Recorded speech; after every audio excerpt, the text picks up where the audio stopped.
Tamil trader viewer அனைவருக்கும் வணக்கம். நான் டேனியல் பேசுகிறேன்.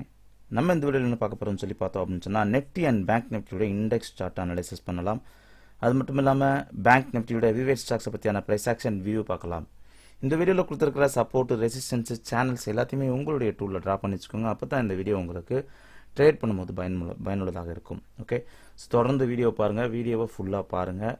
இந்த வீடியோ உங்களுக்கு பிடிச்சிருந்துன்னா கண்டிப்பாக லைக் பட்டனை ப்ரெஸ் பண்ணுங்கள், நம்ம சேனலை சப்ஸ்கிரைப் பண்ணுங்கள், உங்கள் ஃப்ரெண்ட்ஸ் எல்லாத்துக்குமே ஷேர் பண்ணுங்கள். ஓகே, இப்போ நம்ம ஸ்டார்ட் பார்க்கலாம். ஃபர்ஸ்ட் நெஃப்டி பார்க்கலாம். நெஃப்டி நம்ம நேற்று என்ன சொல்லியிருந்தோம் அப்படின்னு சொல்லி பார்த்தீங்க அப்படின்னு சொன்னால் சப்போர்ட்டில் இருக்குது. சப்போர்ட்டில் இருந்து இந்த பிரேக் அவுட் ஆகல 11,545 பிரேக் பண்ணால் மட்டும்தான் என்ன செய்யும், ட்ரெண்ட் டவுன் ஆகும். இல்லைனா டவுன் ஆகிறதுக்கான வாய்ப்பு இல்லை. பட் பை பண்ணுறதுக்கான எந்த ஒரு கேண்டில் கன்ஃபர்மேஷனும் இல்லை அப்படின்னு சொல்லியிருந்தோம்.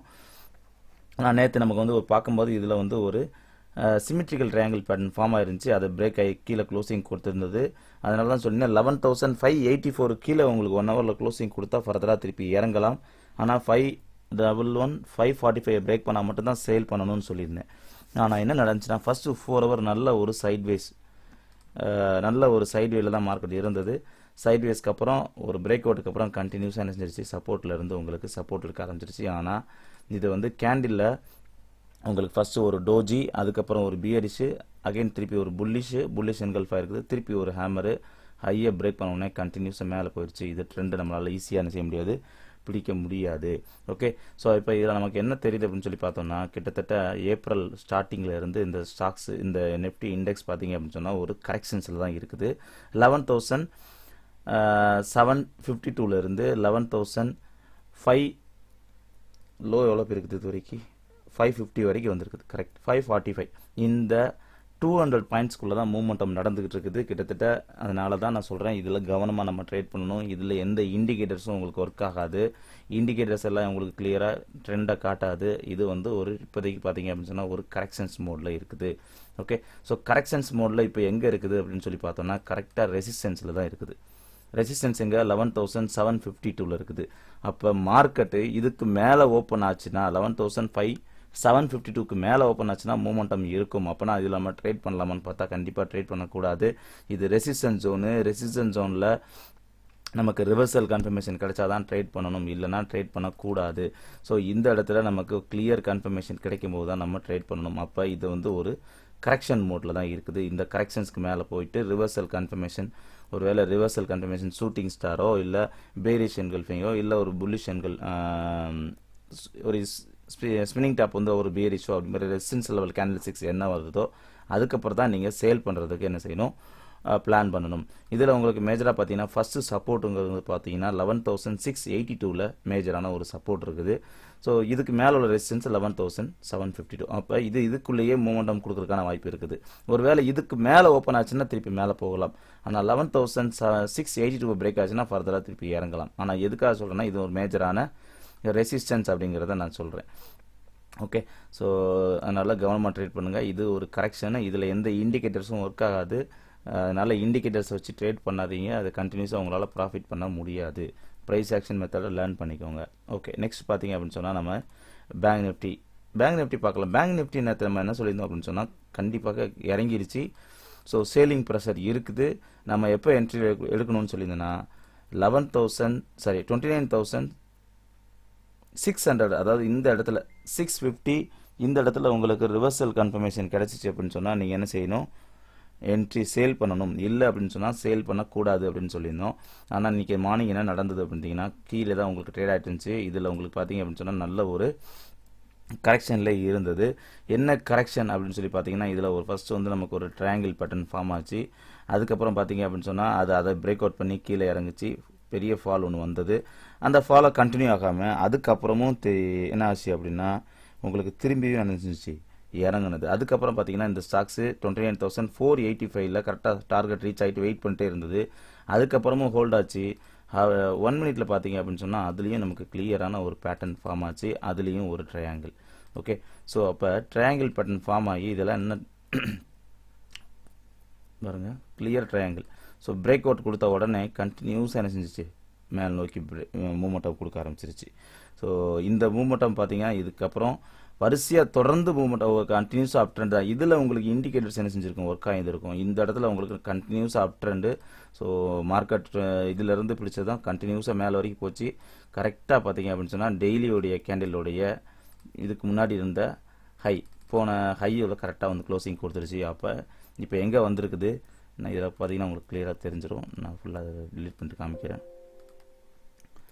அப்போ மார்க்கெட் என்ன செஞ்சிச்சு, இங்கேருந்து அப் ட்ரெண்டுக்கு அப்புறம் திருப்பி கரெக்ஷன் நடக்குது. இந்த லெவல்லேருந்து கரெக்ஷன் நடக்குது. ஸோ இதுக்கு மேலே மார்க்கெட் போகலை, 30,500க்கு மேலே மார்க்கெட் போகலை, அங்கேருந்து இறங்குது. இதில் ஒரு சப்போர்ட் இருந்துச்சு, அந்த சப்போர்ட் தான் வந்து 29,800.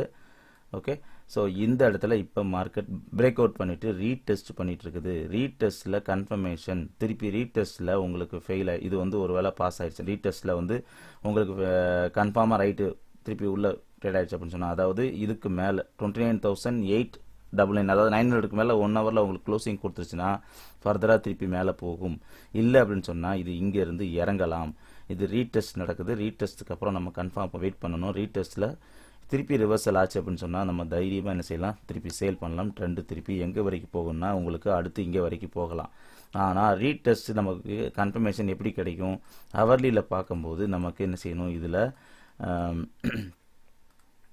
ஓகே ஹவர்லியில் பார்க்கும்போது நமக்கு அகைன் திருப்பி 29,600க்கு கீழே, இந்த லெவலுக்கு கீழே உங்களுக்கு க்ளோசிங் 1 ஹவரில் திருப்பி அகைன் கொடுத்துச்சுன்னா ஃபர்தராக திருப்பி இறங்கும். இல்லைன்னா இந்த இடத்துல சப்போர்ட் எடுத்து திருப்பி மேலே போகலாம். ஸோ அந்த சப்போர்ட்டை நம்ம என்ன செய்யணும், வெயிட் பண்ணணும். அந்த சப்போர்ட்டை நமக்கு கன்ஃபர்மேஷன் கிடச்சிச்சின்னா நம்ம என்ன செய்யணும், நம்ம கன்ஃபர்மேஷன் கிடச்சின்னா நம்ம என்ன செய்யணும், பை பண்ணணும். இல்லைனா என்ன செய்யக்கூடாது, பை பண்ணக்கூடாது. ஓகே, ஸோ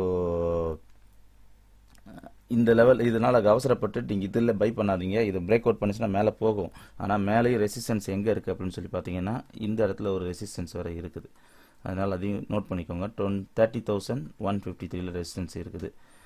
ஸோ முதல்ல நமக்கு இந்த இடத்துல கன்ஃபர்மேஷன், அதாவது முதல்ல இது ஒரு கன்ஃபர்மேஷன் கிடைக்கணும். 29,656 கேண்டில் கன்ஃபர்மேஷன், இதில் பை பண்ணுறதுக்கு வாய்ப்பு கிடைக்கணும். அப்படின்னா நம்ம என்ட்ரி எடுக்கலாம். அப்படி இல்லைன்னா நமக்கு என்ட்ரி வாய்ப்பு, இது ஹையை பிரேக் பண்ணிச்சா நேராக இங்கே வரைக்கும் போயிடும். ஸோ அப்போ இந்த இடத்துல ரிவர்சல் கன்ஃபர்மேஷன் கிடச்சா அகைன் சேல் பண்ணலாம். அவ்வளோதான். இது சப்போர்ட்டு, இது ரெசிஸ்டன்ஸ். ஸோ அதை நீங்கள் ஃபாலோ பண்ணி இந்த இடத்துல நம்ம கரெக்டாக பை பண்ணோம்னா நமக்கு என்ட்ரி கிளியராக இருக்கும், நல்லா போகும். ஒருவேளை இதை பிரேக் பண்ணி கீழே கொடுத்துச்சு அப்படின்னு சொன்னால் ஃபர்தராக திருப்பி இறங்குறதுக்கான பாசிபிலிட்டிஸ் ரொம்ப அதிகமாகவே இருக்குது. ஸோ இது வந்து ரீடெஸ்ட்டுக்கு தான் இப்போ வந்து பிரேக் பண்ணி கரெக்டாக அந்த இடத்துக்கு வந்திருக்குது. ரீடெஸ்ட்டில் நமக்கு ஃபெயில் ஆகுதா பாஸ் ஆகுதான்னு பார்த்துட்டு அதுக்கப்புறம் நம்ம ட்ரேடிங்கை முடிவு பண்ணலாம். ஓகே, நெக்ஸ்ட்டு பார்த்தீங்க அப்படின்னு சொன்னால் HDFC பேங்க். அதுக்கு முன்னாடி நம்ம வந்து ட்ரைனிங், ஆன்லைன் ட்ரைனிங் கோர்சஸ் இருக்குது. இந்த கிளாஸ் வந்து ஒன்லி மார்னிங் 5:30 to 8 o'clock நடக்கும். இது வந்து எந்த இடத்துலையும் கிடையாது, ஆன்லைன். நீங்கள் இருக்கிற இடத்துல இருந்தே லேப்டாப் மூலமாக, வெபினார் மூலமாக இந்த கிளாஸஸ் இருக்கும். ஓகே, ஸோ இன்ட்ரெஸ்டட் பீப்புள் இந்த நம்பருக்கு கான்டாக்ட் பண்ணுங்கள். ஸோ நெக்ஸ்ட் வீக்கு 29, அதாவது ஏப்ரல் 29 to May 4th வரைக்கும் இந்த பேட்சஸ் இருக்குது. ஸோ இன்ட்ரெஸ்டட் பீப்புள் இந்த நம்பருக்கு கான்டாக்ட் பண்ணுங்கள். ஓகே, ஸோ பார்த்தீங்க அப்படின்னு சொன்னால் HDFC ஒரு கரெக்ஷன்ஸ் முடிஞ்சு கீழே வந்துச்சு. நான் என்ன சொல்லியிருந்தேன், கீழே சப்போர்ட் இருக்குது. 2235 பிரேக் பண்ணால் தான் ஃபர்தராக இறங்கும். இப்போ என்ன இருக்குது அடுத்துன்னா திருப்பி வந்து 2280 அப்படிங்கிற லெவலில் வந்து திருப்பி ரெசிஸ்டன்ஸ். இது வந்து நான் மேஜர் ரெசிஸ்டன்ஸ் ஆல்ரெடி நம்ம சொல்லியிருந்தோம் லாஸ்ட் வீக்கில், நீங்கள் பார்த்தீங்கன்னா உங்களுக்கு தெரிஞ்சிருக்கும். ஸோ மேஜர் ரெசிஸ்டன்ஸ் இந்த இடத்துல இருக்குது. ஸோ இந்த இடத்துல திருப்பி ரிவர்சல் ஆச்சு அப்படின்னு சொன்னால் ஃபர்தராக திருப்பி இறங்கும். இல்லை அப்படின்னு சொன்னால் திருப்பி இதை பிரேக் பண்ணி மார்க்கெட் 1 ஹவருக்கு மேலே க்ளோசிங் கொடுத்தா ஃபர்தராக திருப்பி மேலே போகிறதுக்கான வாய்ப்பும் இருக்குது. ஆனால் நம்ம எப்போ என்ட்ரி எடுக்கணும்னா இதுக்கு கீழே போச்சுன்னா நம்ம சேல் பண்ணணும். இல்லைன்னா நினச்சிக்கோ இந்த இடத்துக்கு மேலாம் பை பண்ண வேண்டாம், ஏன்னா எப்போனாலும் ரிவர்சல் ஆகலாம். ஸோ ஒரு 1 ஹவரில் ரீடெஸ்ட் பண்ணி 2282 வந்து ஒரு புல்லிஷ் என்கல்ஃபிங் இல்லை ஒரு ஹேமர் ரீடெஸ்ட் பண்ணி கன்ஃபர்மேஷன் கிடச்சா நம்ம என்ட்ரி பண்ணலாம், இல்லைனா என்ட்ரி பண்ணக்கூடாது. நெக்ஸ்ட்டு ஐசிஐசிஐ பேங்க் நேற்றே ஹோல்ட் ஆகிருக்குன்னு சொல்லியிருந்தோம். 393 பிரேக் பண்ண தான் இறங்கணும்னு சொல்லியிருந்தோம். ஆனால் 393 வந்து கிளியராக சப்போர்ட் எடுத்து திருப்பி அங்கேருந்து என்ன செஞ்சிச்சு, ஒரு கரெக்ஷன் கொடுத்து திருப்பி மேலே வந்து க்ளோசிங் கொடுத்துருச்சு. அகெயின் பை பண்ணலாமான்னு பார்த்தா இது பை பண்ணுறதுக்கான வாய்ப்பும் கிடையாது. 402க்கு மேலே 1 ஹவரில் க்ளோசிங் கொடுத்தா பை பண்ணணும். பட் மேலே ரெசிஸ்டன்ஸ் உங்களுக்கு சேனலுடைய ரெசிஸ்டன்ஸ் இருக்குது, அதுக்கடுத்து மேலே ரெசிஸ்டன்ஸ் இருக்குது. ஸோ கவனமாக ட்ரேட் பண்ணுங்கள். இதில் வந்து நீங்கள் பை பண்ண வேண்டாம், சப்போர்ட்டில் நீங்கள் பை பண்ணலாம். பட் இது சப்போர்ட் எடுத்துருக்குது. 402 மேலே உங்களுக்கு க்ளோசிங் கொடுத்துச்சுன்னா ஃபர்தராக திருப்பி பை பண்ணலாம், இல்லைனா பை பண்ணக்கூடாது. கொடாக் கொடாக் பேங்க் பார்த்தீங்க அப்படின்னு சொன்னால் 4.2 வரைக்கும் இறங்குச்சு. நம்ம கொடுத்த லெவல் 1342 வரைக்கும் இறங்குச்சு. அதில் கிளியராக சப்போர்ட் எடுத்துருக்கு பாருங்கள். நம்ம கொடுத்த லெவலில் கிளியராக சப்போர்ட் எடுத்து அங்கேருந்து திருப்பி அப்படியே கண்டினியூ எடுத்து மேலே போயிருக்குது. ஸோ திருப்பி கொண்டு போய் ரெசிஸ்டன்ஸில் நிப்பாட்டியிருக்காங்க. ஸோ இந்த ரெசிஸ்டன்ஸை திருப்பி பிரேக் பண்ணி மேலே க்ளோசிங் கொடுத்தா தான் ஃபர்தராக அதை பை பண்ணணும். ஸோ இது கிளியர் மோடில் நமக்கு பை பண்ணுறதுக்கு வாய்ப்பு இல்லாமவே மார்க்கெட் ரன் ஆகிட்டு இருக்குது. ஸோ இதான் கரெக்ஷன்ஸில் நம்மளால் ஈஸியாக ட்ரேட் பண்ண முடியாது. அதனால தான் நான் கரெக்ஷன்ஸில் வந்து அவசரப்படாமல் கிளியரான ட்ரெண்ட் நம்ம கிடைக்கும் போது மட்டும் தான் நம்ம ட்ரேட் பண்ணணும். இதில் கிளியர் மூவ் கிடைக்கல. நாளைக்கு பார்த்தீங்கன்னா திருப்பி 1369க்கு மேலே 1 ஹவரில் உங்களுக்கு க்ளோசிங் கொடுச்சுன்னா ஃபர்தர் மேலே போகும். மேலே போச்சுன்னா இது கண்டிப்பாக திருப்பி உங்களுக்கு இந்த ஹைட் வரைக்கும் போகிறதுக்கான வாய்ப்பு இருக்குது. ஆனால் இதுக்கு மேலே ஃபஸ்ட்டு 1 ஹவரில் க்ளோசிங் கொடுக்கணும். அதுக்கப்புறம் தான் நீங்கள் முடிவு பண்ணணும். ஸோ இது கரெக்டான ரெசிஸ்டன்ஸ் லெவல் நல்லா ஹையில் போயிட்டு ஒரு ஹேங்கிங் மேன் கொடுத்துருக்கு. அதோடைய லோ கரெக்டான ரெசிஸ்டன்ஸ். இது சப்போர்ட் பிரேக் பண்ணதுனால இது ரெசிஸ்டன்ஸ். இதுக்கு மேலே க்ளோசிங் கொடுத்தா தான் நீங்கள் அதை பற்றி யோசிக்கணும். எஸ்பிஐ கிளியராக வந்து நம்ம சொன்ன லெவலில் கிளியராக சப்போர்ட் எடுத்துகிட்டு இருக்குது. நம்ம என்ன சொல்லியிருந்தோம்னா, நல்ல இந்த வீடியோ நீங்கள் கவனிச்சிங்கன்னா தெரியும். வீக்லியில் இதில் கேண்டில் கன்ஃபர்மேஷன் கிடைக்கும். வீக்லியில் கேண்டில் கன்ஃபர்மேஷன் புல்லிஷ் கேண்டிலோ ஹேமரோ இல்லை புல்லிஷ் என்கல்ஃபிங்கோ ஏதாவது கன்ஃபர்மேஷன் கிடைக்கும். அதுக்கப்புறம் தான் நீங்கள் ட்ரேட் பண்ணுறதுக்கு பிளான் பண்ணணும்னு சொல்லியிருந்தேன். இன்வெஸ்ட் பண்ணுறதுக்கு பிளான் பண்ணணும்னு சொல்லியிருந்தேன். ஸோ அந்த மாதிரி வீக்லியில் நமக்கு இன்னும் கன்ஃபர்மேஷன் இன்னும் கிளியர் ஆகலை, வந்துட்டு இருக்கு. இப்போதைக்கு ஒரு ஹேமர் மாதிரி இருக்குது. ஸோ ஹேமர் மாதிரி இருந்துச்சுன்னா நீங்கள் ஃபர்தராக இப்போ நெக்ஸ்ட் வீக் இதில் இன்வெஸ்ட்மெண்ட் பண்ணுறதுக்கு பார்க்கலாம். இல்லைனா இப்போதைக்கு கொஞ்சம் வெயிட் தான் பண்ணணும். இந்த ஸ்டாக்ஸில் இன்ட்ராடே பண்ண வேண்டாம். அந்த ஸ்டாக்ஸில் இப்போதைக்கு ஆக்சிஸ் பேங்க் 747 பிரேக் பண்ணிச்சுன்னா நல்ல ஒரு டவுனுக்கு வரும். 730 வரைக்கும் வரதுக்கான வாய்ப்பு இருக்குது அப்படின்லாம் சொல்லியிருந்தோம். ஆனால் இன்றைக்கி என்ன நடந்தது அப்படின்னு சொன்னால், அது வரைக்கும் இறங்குச்சு. அங்கேருந்து 38 வரைக்கும் வந்துச்சு மார்க்கெட்டு. அதுக்கு கீழே போகல. ஆனால் கிட்டத்தட்ட ஒரு 10 பாயிண்ட்ஸ் நல்ல ஒரு டவுனில் என்ன செஞ்சிச்சு ஆக்சிஸ் பேங்க் இன்றைக்கி வந்து இருந்தது. ஃபஸ்ட்டு 1 ஹவர்லேயே ஒரு ஸ்பின்னிங் டாப் போட்டு திருப்பி பேரிஷ் ஆச்சு. அந்த லோவை பிரேக் பண்ணி கீழே இறங்குனது திருப்பி மார்க்கெட் சப்போர்ட் எடுத்து மேலே வந்திருக்குது. நாளைக்கு திருப்பி 756க்கு மேலே 1 ஹவரில் க்ளோசிங் கொடுத்தா ஃபர்தராக திருப்பி வந்து உங்களுக்கு மூமெண்டம் கொடுக்கறதுக்கான பாசிபிலிட்டிஸ் இருக்குது. 756 மேலே மார்க்கெட் ஓப்பன் ஆனாவே கண்டிப்பாக திருப்பி மேல் நோக்கி போகிறதுக்கான பாசிபிலிட்டிஸ் இருக்குது. நல்ல ஒரு இறக்கத்தில் சப்போர்ட்டில் ஒரு ஹேமர் கொடுத்துருக்குது. அதனால 756 மேலே மார்க்கெட் ஓப்பன் ஆச்சுன்னா பையிங் போகும். இல்லைனா அதுக்கு கீழே திருப்பி ட்ரேட் ஆகிட்டுச்சுன்னா நீங்கள் அவசரப்பட்டு ட்ரேட் பண்ண வேண்டாம். 756 மேலே மார்க்கெட் ஓப்பன் ஆச்சுன்னா பை போகலாம். டார்கெட் 761.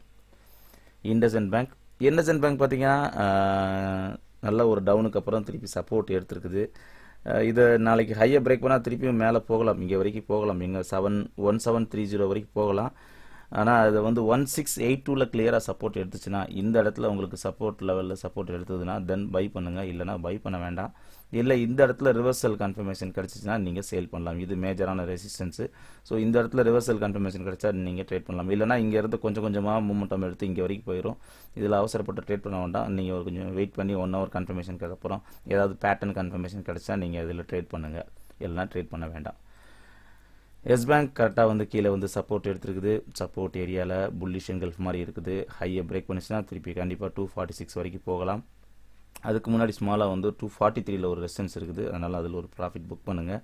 ஆனால் இது நாளைக்கு திருப்பி இந்த ஹையை பிரேக் பண்ணால் மட்டும்தான் அதுக்கு நீங்கள் பிளான் பண்ணணும். ஒரு இல்லை அப்படின்னு சொன்னால் 237 கீழே திருப்பி 1 ஹவரில் க்ளோசிங் கொடுத்தா ஃபர்தராக திருப்பியும் இறங்கி உங்களுக்கு 227 230 வரைக்கும் திருப்பியும் இறங்குறதுக்கான பாசிபிலிட்டிஸும் இருக்குது. நெக்ஸ்ட் பார்த்தீங்கன்னா ஆர்பிஎல் பேங்க் பார்த்தீங்க அப்படின்னு சொன்னால், நம்ம வந்து ஒரு சேனல் போட்டிருந்தோம். அந்த சேனலை பிரேக் பண்ணிச்சுன்னா கண்டிப்பாக இறங்கும்னு சொல்லியிருந்தோம். இதில் வந்து 670 சொல்லியிருந்தோம். அந்த லெவலை பிரேக் பண்ணிச்சுன்னா அதுவும் இறங்கும்னு சொல்லியிருந்தோம். 670ல் கரெக்டாக பார்த்தீங்கன்னா க்ளோசிங் கொடுத்தது. ஆனால் அதுக்கப்புறம் திருப்பி இறங்கலை. அதுக்கப்புறம் உங்களுக்கு ஹவரில் க்ளோசிங் கொடுத்தாலும் அதுக்கப்புறம் திருப்பி ஃபர்தராக இறங்காதனால இதாகிடுச்சு. நாளைக்கும் இது இறங்குறதுக்கான பாசிபிலிட்டிஸ் இருக்குது. திரும்பவும் 670 கீழே க்ளோசிங் கொடுத்தா கண்டிப்பாக இறங்கி இது வந்து உங்களுக்கு 660 650 அப்படிங்கிற 2 டார்கெட்டையும் ரீச் ஆகிறதுக்கான பாசிபிலிட்டிஸ் இருக்குது. ஏன்னா நல்ல ஒரு ட்ரெண்டில் சேனலில் சப்போர்ட் எடுத்துகிட்டு இருந்தது. இந்த ட்ரெண்ட் லைனில் இந்த சப்போர்ட்டை பிரேக் பண்ணி கீழே க்ளோசிங் கொடுத்துருக்கு. நாளைக்கு ஒரு நாள் திருப்பியும் 1 ஹவரில் உங்களுக்கு 670 கீழே க்ளோசிங் கொடுத்தா ஃபர்தராக திருப்பி இறங்கும். ஓகே. ஸோ பேங்க் நிஃப்டியை பார்க்கும்போது பேங்க் நிஃப்டி சப்போர்ட்டை பிரேக் பண்ணி திருப்பி ரீடெஸ்ட் பண்ணிட்டு இருக்குது. நிஃப்டி பார்த்தீங்க அப்படின்னு சொன்னால் உங்களுக்கு ரெசிஸ்டன்ஸ் ஜோனுக்கு திருப்பி போயிருக்குது. ஸோ நாளைக்கு ஃபஸ்ட்டு 1 ஹவருக்கு அப்புறம் தான் நீங்கள் முடிவு பண்ண முடியும் இதில் என்ன ட்ரேட் இருக்குன்னு சொல்லிட்டு. அதனால் அவசரப்பட்டு இதில் ட்ரேட் பண்ணாதீங்க. ஒரு கரெக்ஷன்ஸில் மார்க்கெட் இருக்குது. ஸோ ஏப்ரல் மந்த் ஃபுல்லாகவே அப்படி தான் கரெக்ஷனில் தான் இருந்தது. அதனால் இந்த கரெக்ஷன் நீங்கள் இங்கேருந்து ஸ்டார்ட் பண்ணிங்க தெரியும் உங்களுக்கு. இதில் இருந்து உங்களுக்கு ஏப்ரல் 1ஆம் தேதியிலேருந்து கரெக்ஷனில் தான் இருந்துச்சு. ஸோ இன்னும் இந்த 200 பாயிண்ட்ஸ்குள்ள தான் மொமெண்டம் இருக்குது. இது முடிஞ்ச பிறகு நல்ல ஒரு ட்ரேட் பண்ணலாம். ஸோ அது வரைக்கும் கொஞ்சம் அவசரப்படாமல் ட்ரேட் பண்ணுங்கள். சின்ன ஸ்மால் பாயிண்ட்ஸ்லேயே நீங்கள் என்ன செய்யுங்க, ப்ராஃபிட் புக் பண்ணுறதுக்கு பாருங்கள். அப்போ தான் நீங்கள் வந்து கண்டினியூஸாக ப்ராஃபிட் பண்ண முடியும். இல்லை அப்படின்னு சொன்னால் லாஸ் ஆகிறதுக்கான பாசிபிலிட்டிஸ் அதிகமாகவே இருக்குது. இந்த கரெக்ஷன்ஸில் தான் எல்லாருமே நிறைய லாஸஸ் பண்ணிட்டு இருப்பாங்க. அதனால் கரெக்ஷன்ஸில் மேக்ஸிமம் ட்ரேட் பண்ணுறதை அவாய்ட் பண்ணிட்டு ட்ரெண்டில் ட்ரேட் பண்ணுறதுக்கு பிளான் பண்ணுங்கள். ஓகே, ஸோ இந்த வீடியோ பிடிச்சிருந்ததுன்னா கண்டிப்பாக லைக் பட்டன் ப்ரெஸ் பண்ணுங்கள். நம்ம சேனலை சப்ஸ்கிரைப் பண்ணுங்கள். உங்கள் ஃப்ரெண்ட்ஸ் எல்லாத்துக்குமே ஷேர் பண்ணுங்கள். தேங்க்யூ.